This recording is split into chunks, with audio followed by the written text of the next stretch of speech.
party in parliament.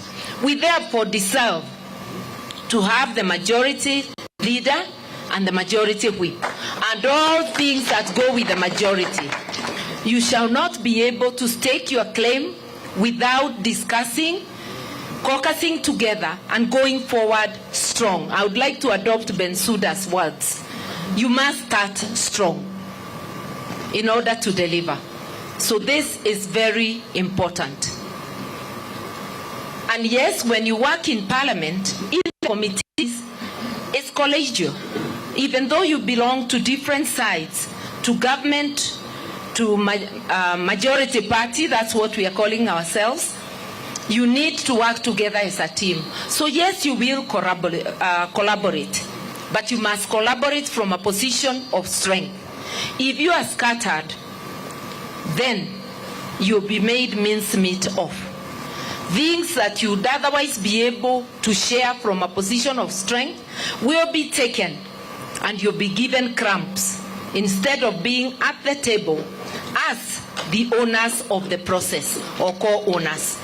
So this is just to heighten that awareness that being together, unity is strength, and divided we fall. I do not want to belabor those points. Collaboration is in order, but from a position of strength and within the framework of the law. We have seen attempts to take us to the yesterday, where people used to troop to State House. The word was that people would go there to eat ugali. But wale walinyakua wako na other terminologies, eating rice and meat. Isn't it better you cook your own rice and meat in your own house? Why would you want somebody else to cook rice and share to you? So let us see how to move forward so that we can be able to help ourselves and the country. It is not my day to make lengthy speeches, so without further ado, allow me to call my brother, my younger, straight away, even without, okay. Without much ado, my brothers on either side have said that I go straight to our leader, Right Honorable Raila Amolo Odinga. I present him to you so that he may make his remarks. Let's welcome him in a manner that he deserves, Asante, so that he may formally open this retreat. Thank you. Azimio. Azimio. Azimio. Asante sana, you may be seated. I feel very delighted to talk to our newly elected members of parliament. And I'm equally very happy to see that you've responded to the invitation and to come here in very large numbers. What I've had to see is that cheering spirit of the winners. That is what I want to see your faces. Are you happy? Yes. Are you happy? Yes. Ah, yeah. Then I'm happy when you guys are happy. This meeting was decided on by the leadership to bring our members together so that they can be able to bond and come out as one unit going into parliament to safeguard the interests of our movement. Last week at when we met outside there at Masai Lodge, it was fairly an impromptu meeting. And as a result of that, you were not able to really show your strength the following day. Our competitors were able to penetrate between your front and divide you. See? Divide and rule is a very old, tested tactic in the military. That you divide them so that they become weak and then you can be able to rule them. So if you do not bond and become united, you are going to be ruled throughout the life of this parliament. Yet you have got the numbers, the strength to be able to be the rulers in the House. So let me begin first by congratulating each one of you on your election to lead your people and to make a contribution to the destiny of our country. As I stated during our final rally on the 6th of August at Kasarani, and some of you will remember this, we went to the polls with our country at inflection point. I stated then that either something very good will happen or something terrible would happen. I said we had a choice of the promised land, but the land of bondage was also within sight, and the pharaohs were refusing to let our people go. As we gather here, that reality is with us. Since the return of multi-party politics in our country. At the presidential level, it is not possible to tell whether we had elections at all. But even at the lower levels of polls, I believe that a number of our people were rigged out to pave way for an UHURU majority, and that during election petitions, this will be proved to have been the case.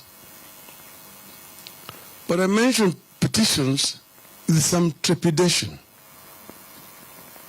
First, you have noticed the corruption, the dysfunction, the incompetence, and the capture of the IEBC, the body charged with carrying out elections in our country.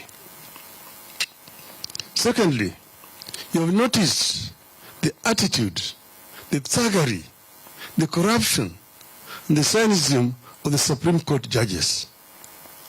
The words that the Chief Justice used against us have never been used in our courts, even in the dark days of single-party rule and state capture of the judiciary. Chief Justice Martha Koome described our case, presented by the country's finest legal minds, as no more than hot air, a wild goose chase, incredible and hearsay evidence, red herring. These were words of the Chief Justice of the Republic of Kenya. It is my experience that whenever judges resort to on litigants and advocates, it is the result of a disturbed conscience. You have been here before. You have come from a judiciary that invested in threats and humiliation of litigants and advocates so that the country would not question them.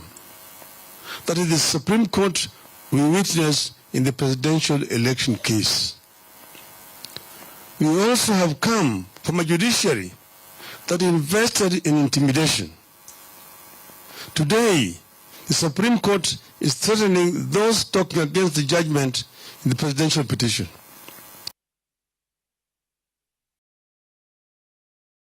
It's supposed to be discussed by anyone.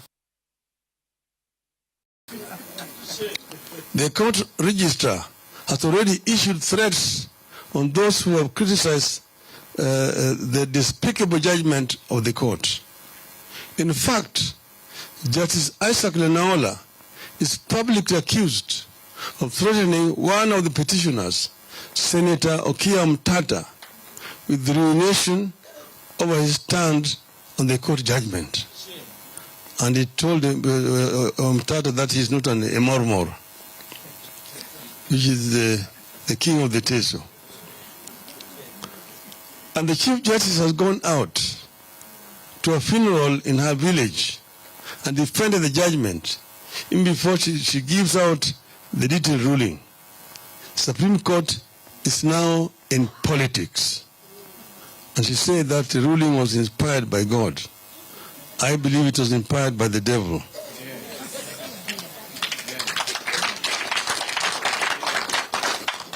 From our history as a country, We know this is an indication of a very disturbed conscience.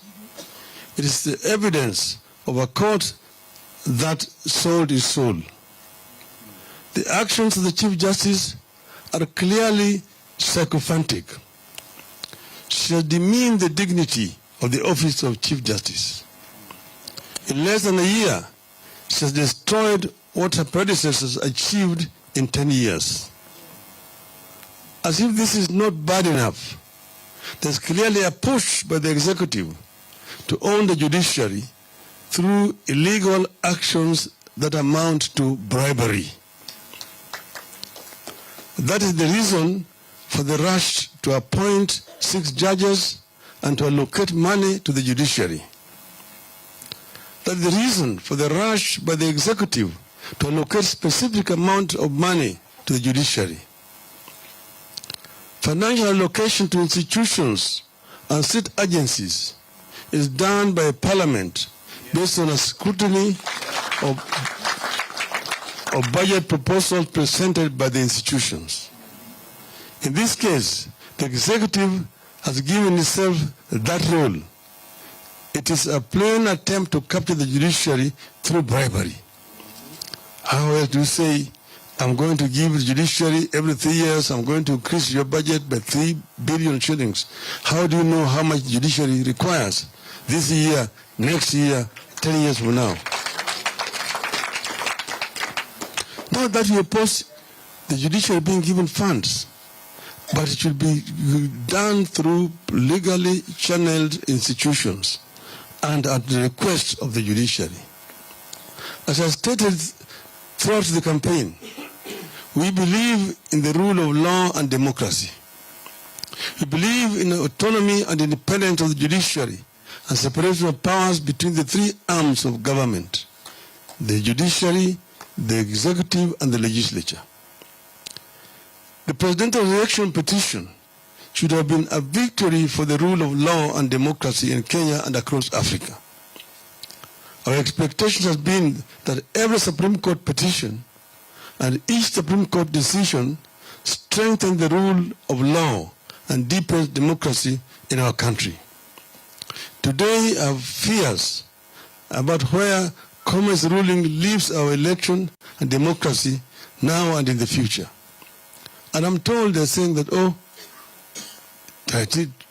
2017, we did give them a ruling in their favor by dismissing, by nullifying election of our sitting president, and then they refused to run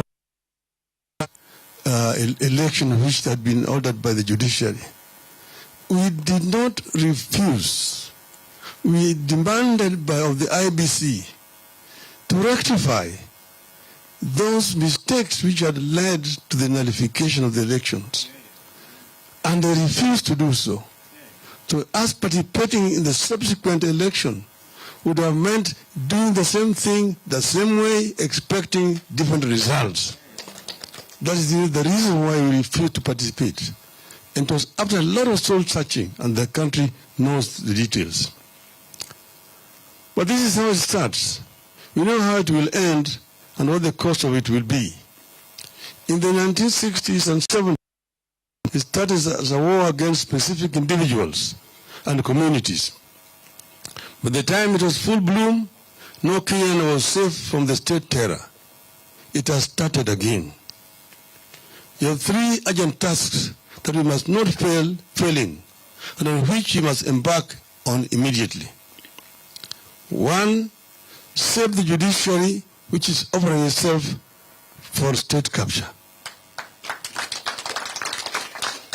2, transform and reform the IBC and make it capable of conducting credible elections.